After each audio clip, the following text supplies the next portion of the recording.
PSC chairman నియామకంపై BRS నేతల comments కు counter ఇచ్చారు. తెలంగాణ రాష్ట్ర మంత్రి శ్రీధర్ బాబు ప్రతిపక్ష బీఆర్ఎస్ కు చెందిన ఎమ్మెల్యే గాంధీనే పీఎస్సీ చైర్మన్ గా నియమించామని చెప్పారు.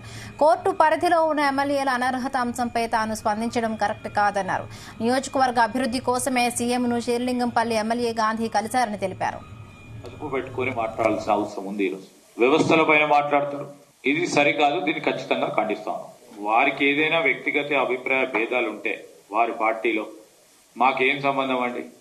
ఈరోజు పిఎస్సి కమిటీ చైర్మన్ గారు వారు స్వయాన ప్రెస్ చెప్పారు, వారు బీఆర్ఎస్ పార్టీకి సంబంధించిన శాసన సభ్యుడిని అని వారే స్పష్టంగా చెప్పడం జరిగింది. మేము చెప్పింది ఇంత స్పష్టంగా ఉంటే వారికి ఎవరికైనా మళ్ళా కేసీఆర్ కో పిఎస్సి చైర్మన్ గా అయిన వారికి పడకుండా ఉంటే మాకేం సంబంధం అండి. వారి పార్టీ వ్యవహారాలు మాకేం, మా పార్టీ మీ పార్టీకి సంబంధించిన అంశం విషయంలో మీరే సక్రమంగా లేకుండా మమ్మల్ని అంటే ఎవరు తప్పించి ఎవరు మెచ్చి ఉండదు. అక్కడ సంఖ్యాబలం పరంగా ముగ్గురికే వస్తుందని రూల్ బుక్ లో ఉంది.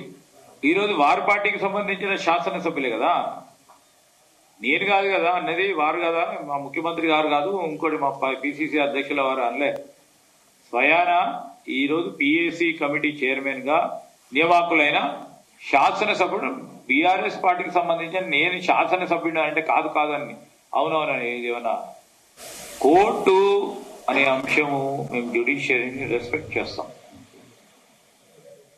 కోర్టుకు సంబంధించిన అంశం వచ్చే వరకు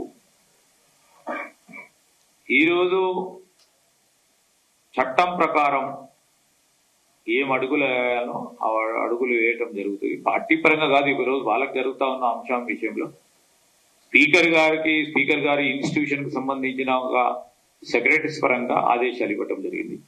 దానికి 51 పేజీలకు సంబంధించిన